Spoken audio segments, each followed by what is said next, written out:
Bien le bonjour, on se retrouve aujourd'hui pour une petite vidéo spéciale, vidéo interview à Osaka avec monsieur Kevin, auteur du blog Le Japon en noir et blanc.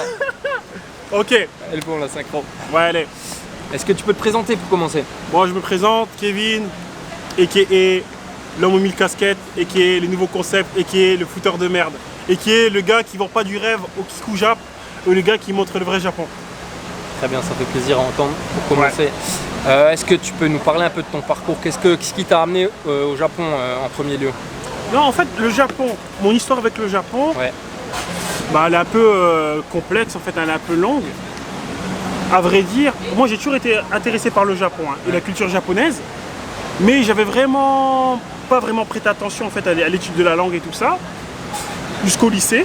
Ouais. Au lycée, j'ai commencé à vraiment m'intéresser à la langue, et quand je parlais à mes amis que voilà, j'étais intéressé par le Japon, j'aimais bien le Japon et tout ça, bah, ils se foutaient un peu tous de ma gueule. Ils me disaient ouais, tu iras jamais là-bas, tu parleras jamais au japonais, okay. Les Japonais ils veulent pas de toi, voilà, ils aiment pas les gens comme toi, donc voilà, ça sert à rien, c'est une perte de temps. Okay. Donc moi, j'aime pas en fait qu'on me rabaisse moi.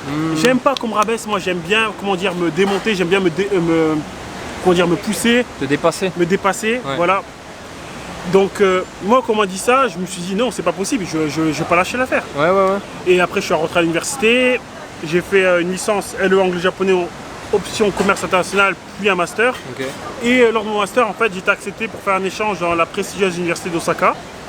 Et après cet échange, ben en fait, je voulais pas revenir en France parce que quand tu passes un an au Japon, quand tu voyagerais qu'une fois au Japon, 2 fois, après tu vois, t'es comme attaché à ce pays. Bien sûr. Donc après ça, j'ai décidé de revenir au Japon en working holiday. Et après working holiday, c'est là que j'ai eu mes différentes histoires que vous pouvez retrouver sur ma chaîne, à tous mes storytime et tout ça. Ça s'est passé entre mon année à l'université d'Osaka, plus mon working holiday. Et voilà, c'est ça qui a donné ma chaîne Le Japon noir et blanc. Et pourquoi j'ai créé ma chaîne Le Japon noir et blanc? C'est qu'en fait, à chaque fois, je voyais des conneries sur internet qui se disaient par rapport au Japon, par rapport aux japonais, par rapport aux japonaises. Qui se disaient aussi par rapport aux blacks au Japon, par rapport aux arabes au Japon, par rapport aux blancs au Japon. En fait, il y avait vraiment un ramassis de merde en fait qui se faisait sur internet. Et il y avait des youtubeurs Japon. Moi, je regardais, moi j'avais une époque où je regardais souvent, c'était Tevade. Tevade, c'est maintenant ici Japon. Ouais. Mais à l'époque, il faisait vraiment des articles de malade. C'était vraiment le pionnier. Tu sais, il n'était pas dans le commercial, il n'était pas dans le, voilà, c'était vraiment du pur contenu. Et je regardais souvent ces articles. Moi, c'était vraiment aussi de référence. J'ai même appris le japonais grâce à lui. J'ai aussi appris. Grâce à Tevade. J'ai commencé l'apprentissage sur le site ici Japon. Ici Japon, ouais. Et je trouvais ça bien, mais en fait, c'était que du tourisme. Même Ichiban Japan, moi j'adorais Ichiban Japan et David Mintra, c'était que du tourisme. Il n'y avait pas vraiment de personnes qui parlaient vraiment de, tu vois, des trucs concrets, tu vois. On veut voir le taf, on sait comment s'intégrer, comment immigrer, comment voyager, tout ça, il n'y avait pas de trucs comme ça. Donc moi je me suis dit, moi j'ai eu tellement d'histoires au Japon, j'ai regardé sur internet, personne faisait ce genre de vidéos. T'avais un peu le Pandaman. Le Pandaman c'était des trucs un peu fantaisie et tout ça, comiques et tout ça, mais c'était pas vraiment, tu vois, je connaissais pas. Moi je vais pas vous mentir, avant de commencer YouTube, je connaissais pas les youtubeurs, je connaissais rien en fait. Moi YouTube c'était pour moi c'est la musique, c'était le rap, c'est tout. Voilà, c'est des fois la vidéo de danse et compagnie. Donc moi, en voyant ça, je me suis dit mais je dois raconter comment ça se passe au Japon, j'ai tellement d'histoires, j'ai tellement d'expériences, peut-être ça peut aider des gens. Donc voilà, j'ai décidé de créer ma chaîne Le Japon noir et blanc. Et voilà, c'est comme ça que je suis arrivé sur YouTube. Voilà. Ok, très bien, merci. Et donc, quand tu es arrivé au Japon, qu'est-ce qui a été le plus dur au début? Le plus grand obstacle? En vérité, en fait, le truc c'est que je suis arrivé au Japon, j'avais déjà le niveau GLPT N2, j'avais déjà GLPT N2. Donc je parlais déjà quand même japonais, je comprenais assez bien le japonais. Donc je vais pas te mentir. Le plus gros obstacle, pour moi, c'était les potes. Les Japonais, je savais pas qu'ils étaient comme ça. J'avais entendu parler du tatemae et tout ça, mais je pensais pas que c'était comme ça. Parce que le tatemae, vraiment, franchement, le tatemae, on est tout ça, les excuses, tout ça, les fausses, la manipulation et tout ça, franchement, ça m'a choqué ça. C'est très hypocrite. C'est vraiment très hypocrite. Mais dès que j'ai compris ça, comment ça se passe là, c'est mieux, ça va mieux. En fait, c'est ça au Japon, si tu comprends le tatemae, le honne, tout ça, c'est bon, tout se passe bien. Tu comprends les codes, tu comprends les codes, interagir. Voilà, tout se passe bien. C'est vrai que se faire des vrais bons potes, c'est pas évident. C'est pas évident. Par contre, tu peux te faire des bonnes connaissances, tu peux te faire des bons potes. Il faut choisir au Japon. Il faut choisir les potes pour le sport, Ouais. les potes pour sortir, Ouais. les potes pour parler de choses sérieuses. Ouais. Tu vois, il faut que tu répartis. Tu peux pas mélanger. Tu peux pas tout mélanger parce que tu vois, en France, tu vas avoir des potes, tu parles avec tout, tu fais tout Ouais. avec eux. Tu vois, c'est comme des frères. Bien sûr. Non, au Japon, c'est pas ça. Ok. C'est pas ça. Voilà. Il faut vraiment mettre des distances.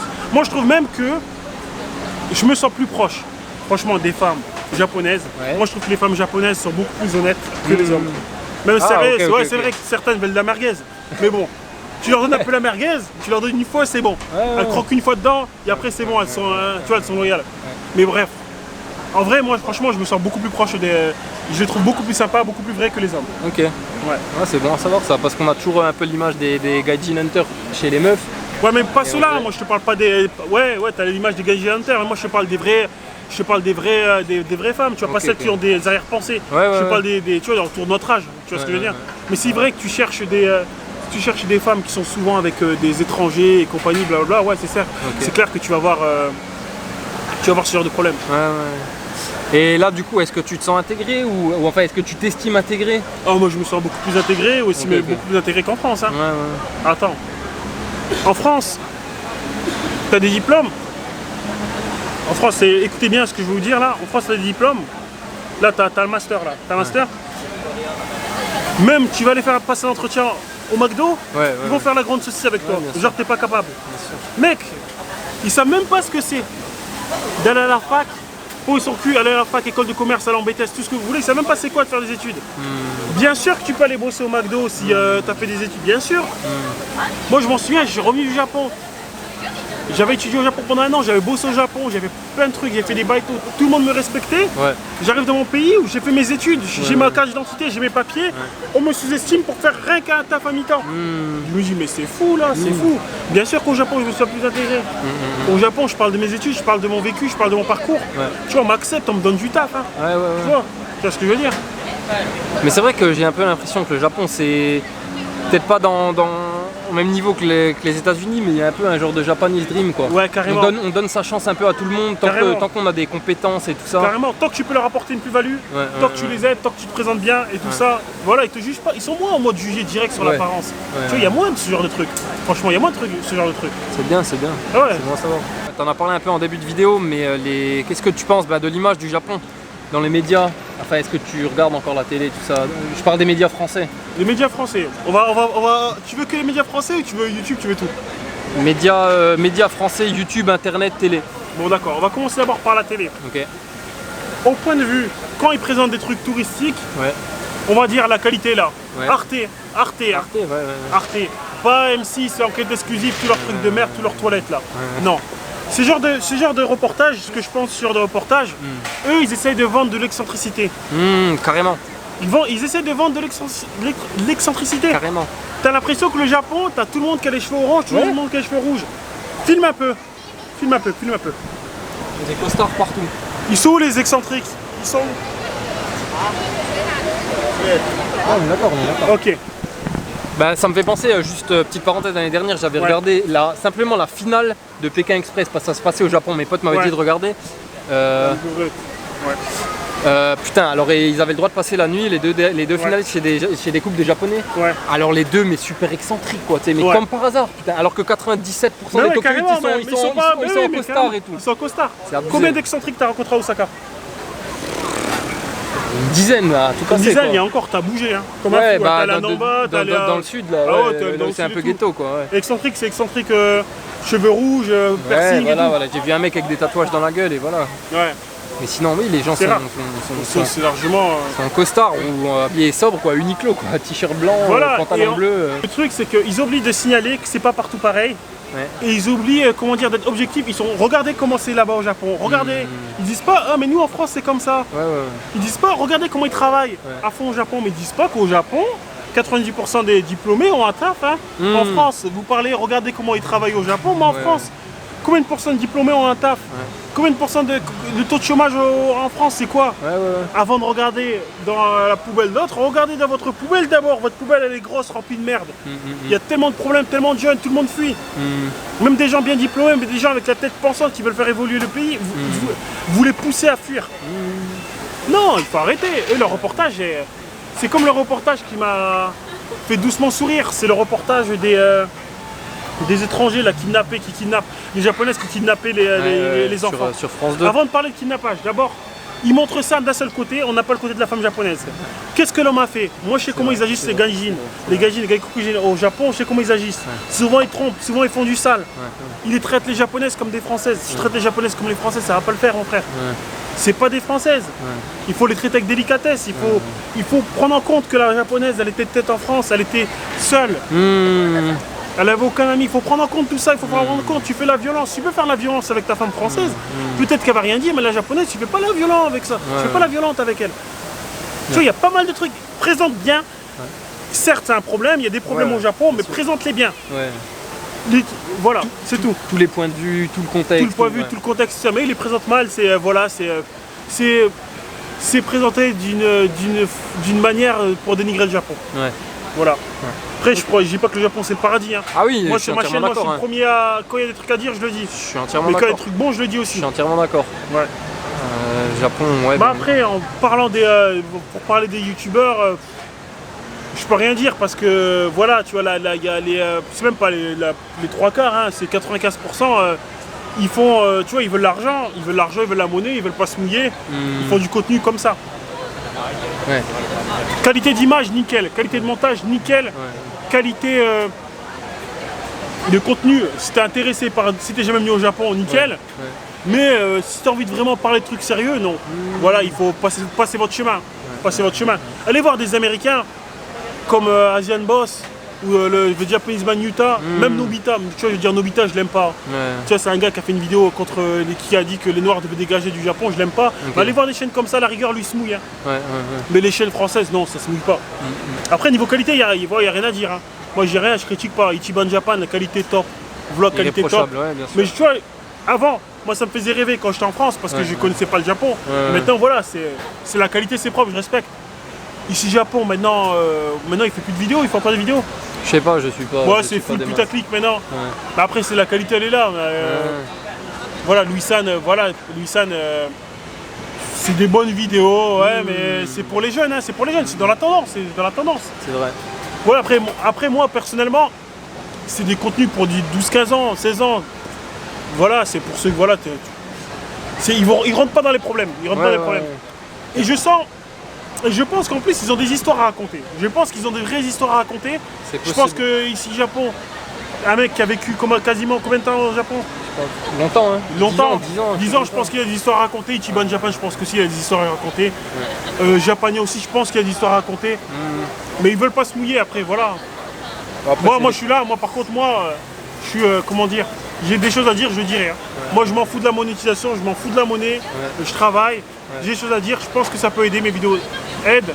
Voilà. Il n'y a pas de copinage, il n'y a pas de... Voilà, c'est le vrai contenu. C'est vrai. Tu m'as demandé une interview, je fais une interview. Bien sûr. Il n'y a pas de grosse tête. Il n'y a pas de filtre là. Il n'y a pas de filtre. Voilà. Qu'est-ce que tu penses du flot de touristes au Japon là, depuis quelques années, comme ça a été très mis en avant, notamment en France, il y a une grosse mode. Est-ce que toi tu le ressens au quotidien ou... Les touristes? Ouais. Est-ce que c'est problématique ou est-ce que c'est une bonne chose pour le pays? Il y en a qui craignent un peu pour les JO qui arrivent. Ça, en fait, il faudrait que... Comment dire? Que les gens qui ont de la force, que des médias, les gens qui ont de la force, voilà, même sur internet, les youtubeurs et compagnie, que ces personnes-là, comment dire, pas éduquent les fans du Japon, mais parlent un peu du bon comportement à adopter. Sensibilise au Japon. Tu vois ce que je veux dire? C'est-à-dire par exemple au Japon il faut pas faire ça, il faut faire ci, il faut faire ça, voilà. Moi par exemple si je vais faire une vidéo par rapport aux touristes au Japon, j'en ai fait une par rapport à Tokyo. Ce serait de dire, par exemple si tu rentres dans un izakaya, il faut être poli, il faut pas faire le gros porc, pas pour prendre la place. Tu vois, faire des trucs comme ça et que... Voilà, que l'ambassade aussi, l'ambassade du Japon en France, sponsorise quelques youtubeurs, sponsorise quelques émissions télé pour montrer voilà, comment bien se comporter au Japon quand il y a des grands événements. Ouais, ça serait bien, Pour éviter un peu les petits incidents du quotidien. Voilà, je suis d'accord. Après, je trouve que ça a plus lieu avec des Américains ou des Australiens. Les Américains, ils sont un peu plus sauvages, quoi. Les Français, ça va encore dans une certaine mesure. Ça va, mais non. Ça va, oui et non. Parce que les Français, tu vois, ils sont pas trop, hein. Les Français ils sont assez froids, même quand je les vois, les touristes français, ça va. Certains ils essayent de se prétendre connaître mieux que ceux qui vivent ici. Ah ouais. Ça j'en vois des fois, je suis là, je me comporte normalement, je parle avec mes amis, on me dévisage. J'ai envie de leur dire, mais les gens, moi je suis là depuis combien d'années, je parle la langue et tout ça. Toi t'arrives en tant que touriste, tu connais rien à la vie, tu connais rien au Japon et tout ça, et tu me dévisages. Mec, ça se fait pas ça. C'est vrai. Tu vois, ce genre d'attitude, tu vois ce que je veux dire? Bien sûr. Non, mais les touristes français en général, on va dire que ça va un peu, mais non. C'est les touristes en général, ça va pas du tout. Ça va pas du tout. Parce que les Japonais, pour vivre au Japon, il faut avoir quand même, faut être assez carré. Il y a pas mal de choses à respecter, donc ça va pas du tout. Et ceux qui croient savoir, ou ceux qui croient mieux connaître que les autres, ben ils se trompent. En fait. Ils se trompent. Donc voilà. Et dernière question, ben quel serait ton conseil ultime? Tu devais en donner qu'un seul pour ceux qui souhaitent vivre au Japon, donc pas pour les touristes. Apprenez le japonais. Apprenez le japonais. Apprenez le japonais, c'est tout. Moi, le conseil ultime, c'est apprendre le japonais. Et achetez mon livre. Comment apprendre à parler japonais? Acheter son livre. Je l'ai pas acheté, mais... Alors, comment apprendre à parler japonais en 3 mois? C'est une bonne méthodologie qui va me motiver à bosser le japonais. Applicable à d'autres langues, non? Applicable à d'autres langues, à toutes les langues. C'est une méthodologie, ok, bon. Non, en vrai, apprendre le japonais et ne jamais dire à des Japonais: ouais, mais moi en France c'est comme ça, donc je fais comme ça. Non, mais moi dans mon pays c'est comme ça, donc je fais comme ça. T'es pas dans ton pays, mon frère. Si tu veux te faire comme dans ton pays, retourne dans ton pays, c'est tout. Parce que japonais c'est ça. T'es là, tu t'intègres. Tu es au Japon, tu parles japonais, c'est tout. T'essaies pas, tu t'écrases, c'est tout. Si t'es pas prêt à t'écraser, viens pas au Japon. Au Japon c'est le pays de la soumission et tu dois t'écraser. Voilà, pour être accepté. Très bien. Merci bien pour cette interview très intéressante. Et abonnez à sa chaîne. Hein. Abonnez-vous à sa chaîne. Kevin, auteur du blog Le Japon en noir et blanc. J'ai 2 chaînes, Le Japon en noir et blanc, KevGNB. Voilà. KevGNB c'est plutôt réaction sur des trucs qui ont pas... Voilà, maintenant j'ai viré vers le côté mainstream. T'as raison. Review d'épisodes de Game of Thrones et tout ça. Il faut manger, il faut bien manger. C'est très bien que ça marche plus, hein, ce genre de vidéo. On est d'accord. Les gens maintenant ils sont dans le sensationnel. On est d'accord. C'est bien dommage, moi je trouve. Mais bon. C'était comme ça la télé avec la télé-réalité et puis maintenant... Ça continue, ouais. Donc voilà. Très bien, merci beaucoup les gens. On se dit à très bientôt. Peace. Ciao, ciao. La bise.